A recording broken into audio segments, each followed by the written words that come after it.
Bonjour à tous et à toutes. Aujourd'hui, dans la vidéo qui va suivre, moi, Emma et Emeric, nous allons vous présenter le cinéma burlesque. Bon visionnage. Pour commencer, nous allons vous parler du cinéma burlesque, ainsi que de sa genèse, de son histoire et de ses chronologies, des grands réalisateurs et des personnes importantes et les films qui ont été réalisés, le cinéma burlesque d'aujourd'hui, du 21e siècle, et pour finir, un extrait de ce genre cinématographique que nous avons choisi. Le mot burlesque vient du mot burlesco en italien, signifiant farce ou plaisanterie. Il s'impose comme genre à part entière. Il s'articule autour du corps, considéré comme vecteur d'accidents comiques, que ce soit sur le mode du conflit, de l'accident et plus généralement de la confrontation. Il coïncide souvent avec le genre comédie. Les films burlesques créent un univers dominé par l'absurde et le non-sens. Le genre burlesque est basé sur une succession rapide de gags visuels, d'acrobaties qui se rapprochent du cinéma d'action.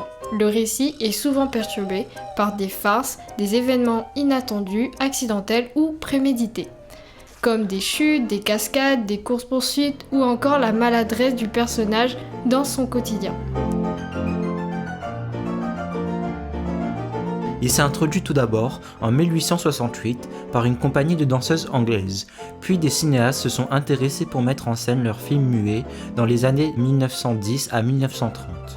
Le burlesque est une comédie poussée à l'excès, l'intrigue ne repose sur rien de cohérent. Il est illustré principalement par des sons extra-diégétiques, des sons en dehors de la scène jouée, placés en post-production. Il est défini comme un dialogue muet entre les hommes et le monde. Elle s'adressait au départ au public modeste et vient parfois ridiculiser les mœurs de l'époque et les hommes politiques importants, tels que Hitler. Burlesque se dit aujourd'hui couramment pour désigner un comique exagéré. Il est dit que le burlesque est l'un des premiers genres cinématographiques.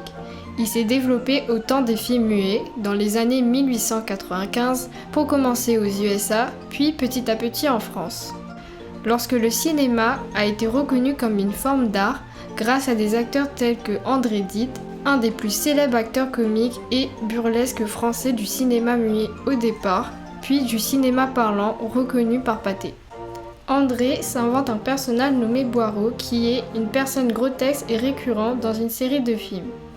On retrouve également l'acteur Max Linder, une personne importante dans le cinéma burlesque. Il rassemble la farce et la comédie et vient marquer son époque grâce à ses réalisations. Il signe un contrat avec Pathé et dépasse la célébrité d'André Dide. C'est en 1895 la première projection publique du cinéma burlesque qui est L'arroseur arrosé par les frères Lumière. Ce succès incite les comiques de la scène théâtrale à tenter l'expérience du cinéma burlesque. Un réalisateur entre en scène, Mark Sennett, qui est un acteur et réalisateur américain qui est qualifié comme l'un des plus grands réalisateurs de la période du cinéma muet, dirigeant notamment un studio nommé Keystone aidant à la production des films burlesques. Afin de développer ce genre, il invite le célèbre Charlie Chaplin à ses comédies burlesques, qui est une figure emblématique de ce genre. Il crée en 1914 le personnage Charlot, interprété par Chaplin. Un maladroit et imprévisible homme avec des gestuels uniques et reconnaissables dans le monde du cinéma burlesque. Il devient par la suite réalisateur de ses propres films burlesques dans les années 1920. Il va de plus en plus viser l'injustice de la société en créant des opposants et encore des hommes politiques. Grâce à cela, Charlie vient critiquer l'arrivée du parlant au cinéma, mais aussi de censurer les paroles de ces hommes politiques qui parlent dans le vent, créant ainsi de la comédie et vient intensifier le burlesque. Charlie devient à son époque un acteur comique de légende avec plus de 80 films à son actif. Charlie Chaplin, comme nous l'avons dit précédemment, est un réalisateur, acteur, mais également un compositeur, scénariste et producteur britannique. Grâce à son personnage Charlot, il a pris le chemin d'une gloire et d'une affection internationale, telle qu'aucun autre comédien n'en a jamais connu en l'espace d'une année. Il a réalisé des films comme Les Temps modernes en 1936, Le Dictateur en 1940 ou encore Le Kid en 1921 et bien d'autres. Gabriel Maximilien Leviel, dit Max Linder, est un acteur et réalisateur français. Son jeu et ses inventions ont notamment influencé la création du personnage de Charlot, interprété par Charlie Chaplin. Il va réaliser des films comme 7 ans de malheur en 1921 ou encore Les Trois Mousquetaires sorti en 1922. Il achète un cinéma à Paris, le Max Linder Panorama, sur les grands boulevards, toujours en activité. Harold Lloyd est un acteur, réalisateur et producteur américain qui est connu pour ses rôles dans des films muets burlesques. Débute en 1914 et devient un acteur qui marque du cinéma burlesque. Il crée d'abord le personnage de Lonesome Hugh, puis devient The Boy en 1918, ce qui lui permet d'abord de se distinguer de Chaplin et Keaton. Son personnage est un grand gamin naïf, enthousiaste et romantique, souvent accompagné d'un canotier. Ses films burlesques sont basés sur la précipitation et assez acrobatiques se rapprochant du cinéma d'action. Les courses-poursuites et la course contre le temps sont ses sujets favoris tels que Bumping into Broadway en 1919. Buster Keaton. On pense spontanément à son premier rôle dans Le Mécano de la Générale, un film où il joue ce héros que l'on n'attend pas, frêle conducteur de train qui va faire basculer la guerre grâce à ses ruses et aussi grâce au hasard. Buster Keaton, c'est presque une centaine de films au total. Il a été une des plus grandes légendes hollywoodiennes, une star du cinéma burlesque. Il est un grand nostalgique de l'époque des classiques hollywoodiens. Keaton fut surnommé « l'homme qui ne rit jamais », par contraste avec Chaplin, et crée le personnage de Malek, résolument en décalage avec la société. On retrouve aussi le duo de légendes américains Laurel et Hardy. Il est fondé en 1927 lors de l'arrivée du cinéma parlant. Ce sont des personnages maladroits qui gardent leur dignité lors des pires catastrophes. Ce sont deux personnes très différentes, ce qui engendre l'effet comique. Laurel et Hardy ont fait plus de 90 films, dont le film culte Son Altesse Royale. Ce duo a recréé le genre burlesque à leur manière et marque leur époque jusqu'à aujourd'hui. Les personnages burlesques vont être souvent illustrés par de la musique ou encore un procédé musical nommé Mickey Mousing, associant la musique au rythme d'une action. L'arrivée du cinéma parlant va profondément bousculer les règles du burlesque, et ce genre parodique va décliner la toute-puissance de l'image, au profit des dialogues et de la psychologie des personnages. En ce qui concerne Chaplin, il est contre cette nouvelle tendance.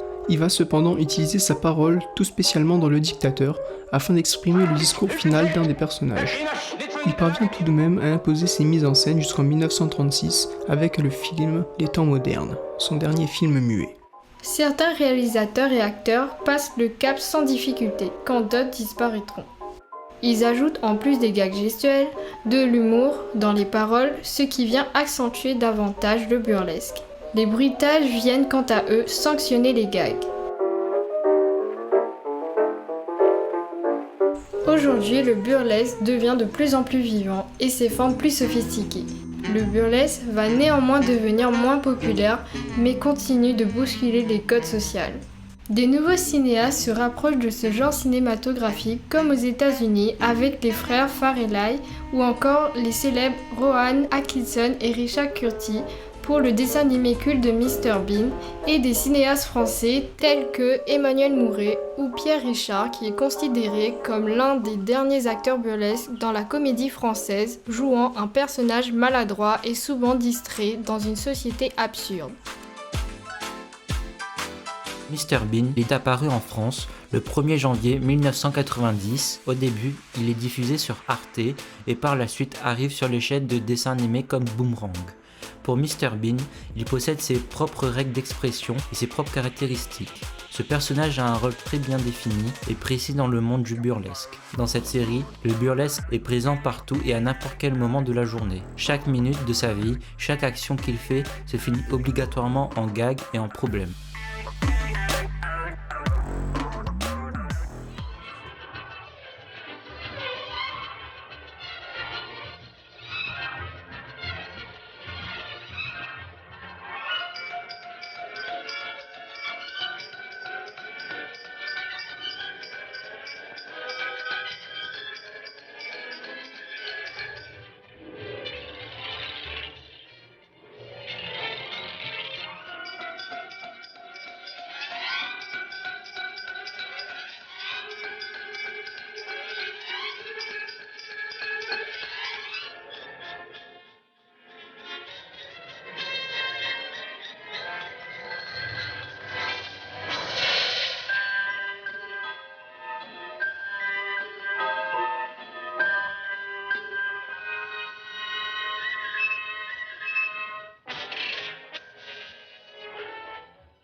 Cet extrait nous montre le personnage Charlot, interprété par Charlie Chaplin, travaillant avec acharnement à resserrer des boulons dans une usine.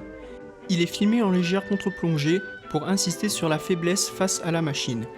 La musique est dynamique, elle nous guide tout au long de l'extrait et nous rappelle le travail en usine avec les bruits de marteau et de ferraille dans la musique. C'est le Mickey Mousing. Elle devient de plus en plus rapide au fil de l'extrait et les mouvements suivent, nous permettant de transmettre l'émotion du personnage qui est le stress. Ainsi, nous voyons le personnage de plus en plus énergétique et dans une vitesse de travail inimaginable jusqu'à rentrer dans la machine avec toujours cet effet comique. Voilà, nous arrivons à la fin de notre exposé. Merci de votre attention. Au revoir.